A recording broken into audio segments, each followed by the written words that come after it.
Welcome to the Wonder of Woo podcast, where we highlight how businesses can scale profitably by serving others well. I'm Darryl Zavadny. And I'm Ed Howie. And this is the Wonder of Woo. If you're a business owner investing time, money, and marketing only to be frustrated by losing customers, then this podcast is for you.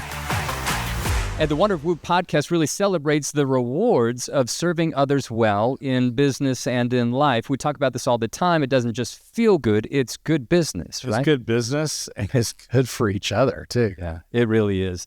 Before we get started, Ed, let's calibrate with one another, with our community.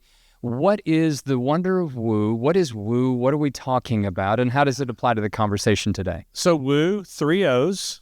I do that all the time. 3 O's.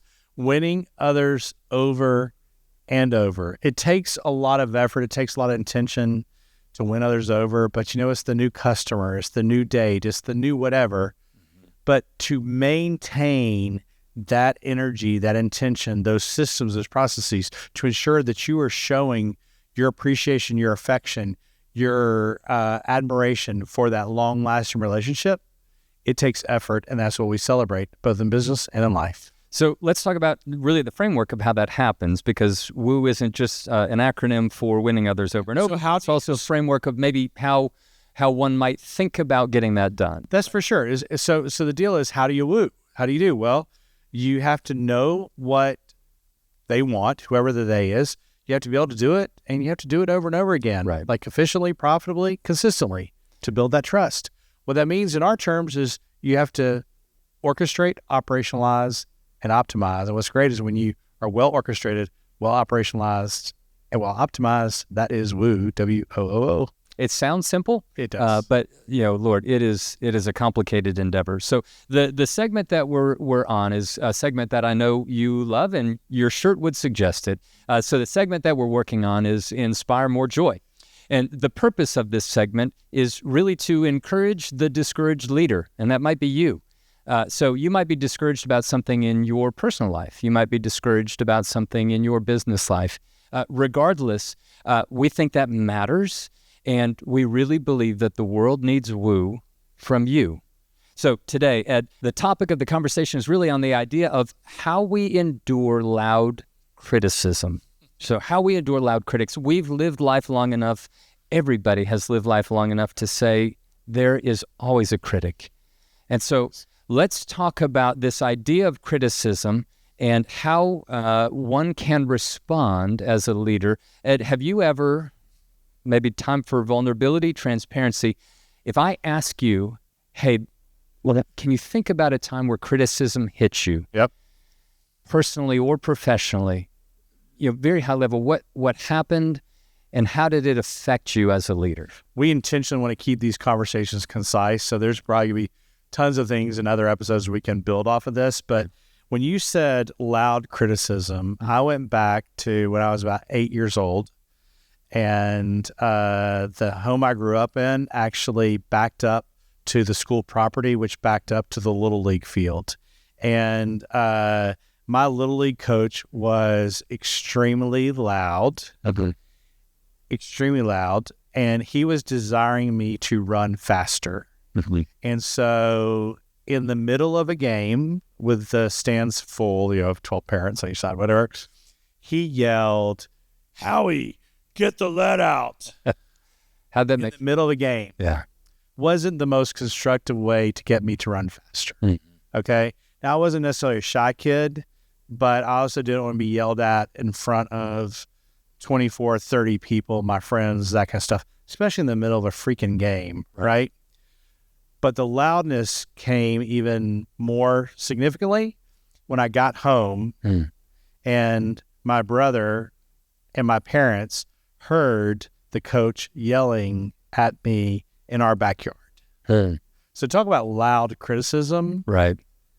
That was not productive. Now, was there a fact in the matter? Could I have run faster? Could I have approached the ball faster? Yeah, for sure. Yeah. But sometimes the criticism, it's not that the content of the criticism is right or wrong. It's the delivery we're unable to receive or is difficult to receive. That's one thing. Second is, I don't know about you, but I'm sure you've had more than one time when a customer said they didn't get what they paid for. Right.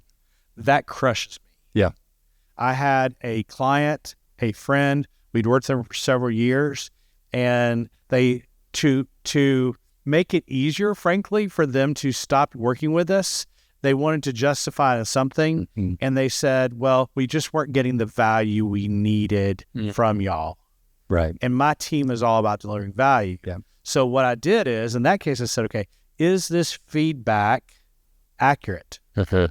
And so I looked and I reviewed our work product. I reviewed the amount of work we were doing. I looked at the frequency. And the reality is that client wanted like 3 people working for him through our company and paying for less than 1, if you will. Right. And so in that case, it wasn't necessarily loud, but it necessarily wasn't informed. Right. Both of those 2 experiences could have been paralyzing to me, to my team, in whatever case. And so my first path to joyfulness when it comes to criticism is check your data. Is to validate what you own in the situation. When I was 8, I could have run faster. I agree. The methodology was not effective. And as a matter of fact, it was not only not effective, it was somewhat traumatic. Right. I mean, I'm talking about it today. Yeah, you're talking about it today. Yeah. Years later. And anything that we as a parent do to a child that is not nurturing really is traumatic. Think about that. If it applies to a child, does it apply to us? Anything that we do to others, anything that we do to ourselves that is not nurturing is traumatic. So if you're the critic, if you're trying to help someone, do it in a way that's nurturing. Right. But if you're feeling criticized, look for what you can own. But sometimes you have to weed through the methodology, the messaging to get there.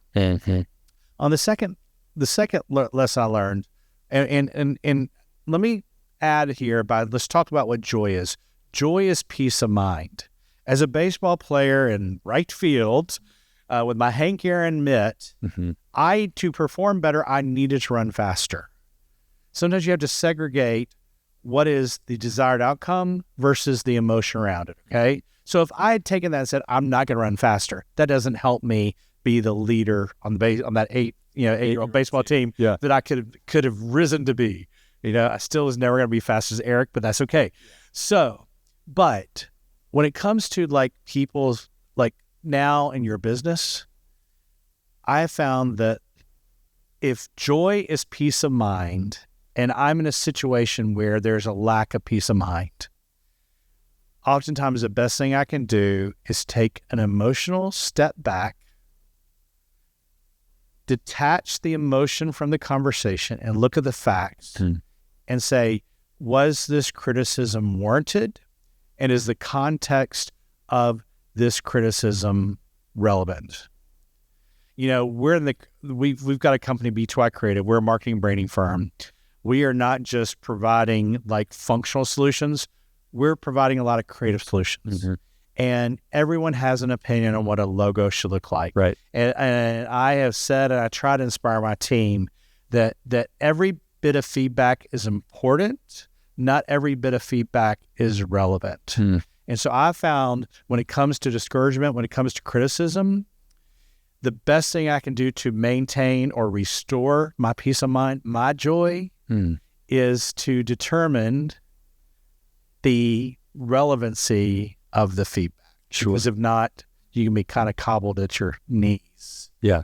In angst, pain, fear, embarrassment, whatever. Yeah. Well, it's interesting that, I asked you about, do you have a recognition of loud criticism, and 8-year-old baseball popped up, and so does the client feedback. I think the encouragement is criticism is almost universal, right? It as a life experience, criticism is something we've all experienced. So normalizing that criticism, also recognizing perhaps that my guess is those memories are a little more salient than the times you weren't yelled at about your running, or about that a client told you great job. So for me, there's a sense of having to tease out that criticism from the day-to-day, my performance day-to-day, to say, okay, this is a little bit of, it's a data point, but it's not all of the data point. Well, and I think that it is important to also not over imagine what the intentions of the individual giving the feedback are. Sure.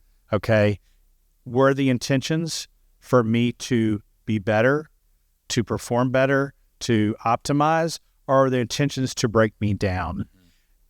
Intentions matter, but then the effect of the communication matters as well. I believe my coach really did want me to run faster. Right. That's the only way he knew how to do it. Yeah. It was reckless, but it was the way it was. Yeah. I believe that other situation, frankly, my client was trying to figure out an easier way to fire us because he wanted to spend money in a different way. And he thought by justifying it made it easier. It didn't. Again, intention. Mm-hmm. But you got to acknowledge the feeling. Okay. And in both those cases, the criticism was initially not received well. Mm-hmm. But then it was still relevant in context. Right. Sure. Well, and I think it's a great applicable conversation prayerfully for all of our community. The hope is that everybody, as you receive criticism, which we all will. It's going to happen. It is really to try to say, how can I listen to that? How can I find truth in that? How can I get better? You wanted to run faster. And then ultimately, how can I discard lies and negativity? What are the things that I can tease out and say, these are not part of that thing. Our hope and prayer is that this conversation has encouraged you as perhaps leader criticism has come your way, perhaps mom or dad or son or daughter or brother or sister.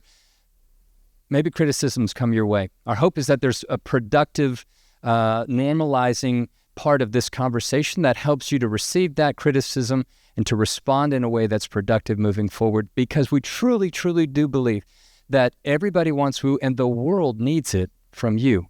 Thank you for joining us. We look forward to spending time with you next time on the Wonder of Woo podcast.